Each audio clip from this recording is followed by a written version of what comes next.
అందరికీ నమస్కారం. ఈరోజు మనం భారతీయ కార్మిక చట్టంలోకి కొంచెం లోతుగా వెళ్దాం. అంటే ఒక ఆఫీస్లో, ఫ్యాక్టరీలో యజమానులకు, ఉద్యోగులకు మధ్య ఉండే సంబంధాన్ని ఏ రూల్స్ కంట్రోల్ చేస్తాయో తెలుసుకుందాం. ముఖ్యంగా లా స్టూడెంట్స్కి, ఎగ్జామ్స్కి ప్రిపేర్ అయ్యేవారికి ఈ విశ్లేషణ చాలా హెల్ప్ అవుతుంది. మరి స్టార్ట్ చేద్దామా? సరే, ముందుగా ఒక సింపుల్ ప్రశ్నతో మొదలుపెడదాం. చాలామందికి ఈ డౌట్ వస్తోంది. ఒక కంపెనీ వాళ్లకు నచ్చినప్పుడు నచ్చిన వాళ్ళని ఏ కారణం చెప్పకుండా ఉద్యోగులంచి తీసేయచ్చా? అంటే ఈ హైర్ అండ్ ఫైర్ పాలసీకి మన చట్టాల్లో ఎంతవరకు అవకాశం ఉంది? ఈరోజు మన చర్చ అంతా ఈ ప్రశ్నకు సమాధానం వెతకడం చుట్టూనే తిరుగుతుంది. ఈరోజు మనం చూడబోయే టాపిక్స్ ఇవి. ముందుగా అన్యాయమైన కార్మిక పద్ధతులంటే ఏంటో చూస్తాం. ఆ తర్వాత కార్మికులకు రక్షణ కల్పించే సెక్షన్ 33 గురించి తెలుసుకుంటాం. తర్వాత code of discipline, domestic enquiry process, ఇక చివరగా హైర్ అండ్ ఫైర్ పాలసీకి ఉన్న లిమిట్స్ ఏంటో చర్చిద్దాం. సరే, ఇక మన మొదటి టాపిక్లోకి వెళ్దాం. ఒక విషయం గురించి తెలుసుకోవాలంటే ముందుగా దాని ఫౌండేషన్ అర్థం చేసుకోవాలి కదా.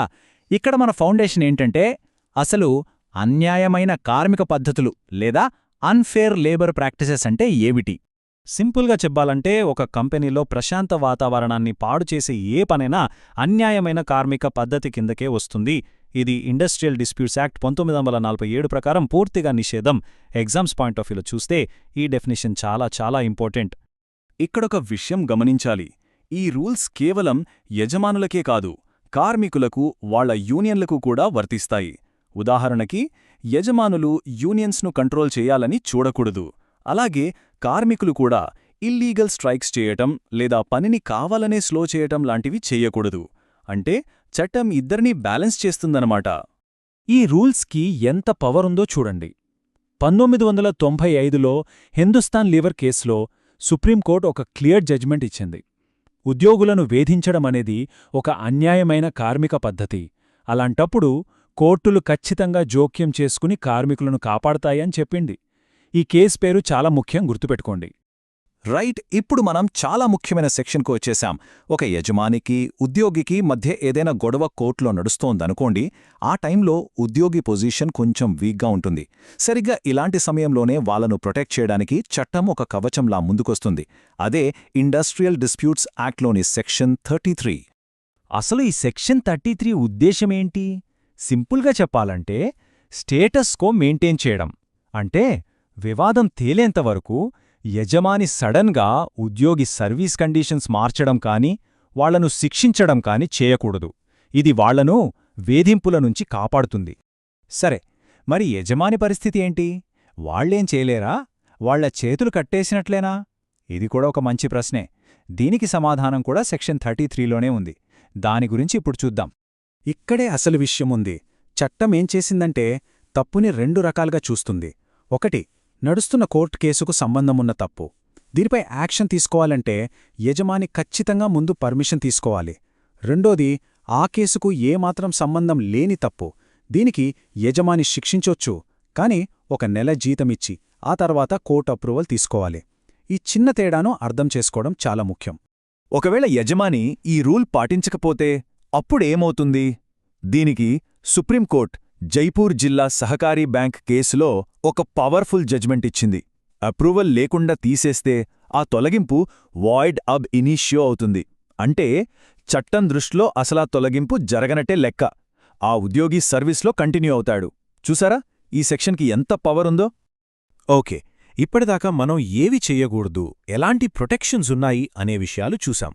ఇప్పుడు ఒక పాజిటివ్ ఫ్రేమ్వర్క్ గురించి మాట్లాడుకుందాం. ఇండస్ట్రీలో శాంతి, సామరస్యం పెంచడానికి ఉపయోగపడేదే ఈ కోడ్ ఆఫ్ డిసిప్లిన్ లేదా క్రమశిక్షణా నియమావళి. ఈ కోడ్ యొక్క ముఖ్య లక్ష్యం శిక్షించడం కాదు, సహకారాన్ని పెంచడం.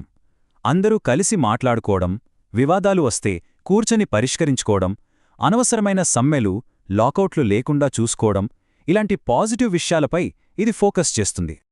ఇది ఒక రకంగా గివ్ అండ్ టేక్ పాలసీ లాంటిది. యాజమాన్యం మేము కార్మికులను గౌరవిస్తాం, వాళ్ల యూనియన్లను గుర్తిస్తాం అని ఒప్పుకుంటే, యూనియన్లు కూడా మేము డిసిప్లిన్తో ఉంటాం, ఇల్లీగల్ యాక్టివిటీస్ చెయ్యం అని మాట ఇస్తాయి. ఒకరికొకరు సహకరించుకుంటూ ముందుకెళ్లడం అన్నమాట. సరే, రూల్స్, సిద్ధాంతాలు అన్నీ బానే ఉన్నాయి.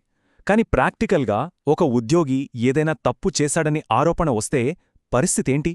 ఆ టైంలో నిజానిజాలు ఎలా తేలుస్తారు? ఇక్కడే డొమెస్టిక్ ఎంక్వైరీ లేదా అంతర్గత విచారణ అనేది పిక్చర్లోకి వస్తుంది. డొమెస్టిక్ ఎంక్వైరీ అంటే ఏంటంటే, యజమాని తన ఆఫీస్ లోపలే ఒక చిన్న విచారణ జరుపుతాడు. దీని ముఖ్య ఉద్దేశం ఒకటే, ఆరోపణలు నిజమా కాదా అని నిష్పక్షపాతంగా తేల్చడం. ఏదైనా పనిష్మెంట్ ఇచ్చే ముందు ఇది జరగాలి. అయితే ఆ ఎంక్వైరీని ఎలా పడితే అలా చేయడానికి వీల్లేదు. అది ఫేర్గా జరగాలంటే కొన్ని సహజ న్యాయ సూత్రాలు పాటించాలి. అంటే ఏంటి? సింపుల్గా చెప్పాలంటే ఉద్యోగి మీదున్న ఆరోపణలేంటో స్పష్టంగా చెప్పాలి. అతను తన వాదన చెప్పుకోడానికి అవకాశమివ్వాలి. సాక్షులను ప్రశ్నించే హక్కివ్వాలి. అన్నిటికన్నా ముఖ్యం, ఎంక్వైరీ చేసే ఆఫీసర్ ఎవరి పక్షం వహించకుండా న్యూట్రల్గా ఉండాలి. ఈ రూల్స్ పాటించకపోతే ఆ ఎంక్వైరీ చెల్లదు. మళ్ళీ ఈ విషయంలో సుప్రీంకోర్టు చాలా గట్టిగా చెప్పింది. ఫైర్స్టోన్ టైర్ కంపెనీ కేసులో సహజ న్యాయ సూత్రాలను పాటించకుండా చేసిన ఎంక్వైరీ, దాని ఆధారంగా ఇచ్చిన పనిష్మెంట్ చెల్లదు అని క్లియర్గా చెప్పేసింది. లా స్టూడెంట్స్కి ఇదొక ల్యాండ్మార్క్ కేస్. ఇప్పుడు మనం మన ప్రయాణం మొదలుపెట్టిన దగ్గరికి మళ్ళీ వచ్చేశాం. మనం మొదట అడిగిన ప్రశ్న గుర్తుందా? ఈ చట్టాలు, రూల్స్, కోర్టు జడ్జ్మెంట్లన్నీ కలిసి హైర్ అండ్ ఫైర్ అనే కాన్సెప్ట్ను ఎలా కంట్రోల్ చేస్తున్నాయి? అసలు రియాలిటీ ఏంటి?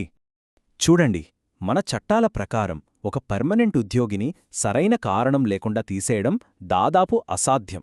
దానికొక ప్రాసెస్ ఉంది. నోటీస్ ఇవ్వాలి, పరిహారం చెల్లించాలి, చాలా రూల్స్ పాటించాలి. మరి టెంపరరీ వర్కర్స్ సంగతి?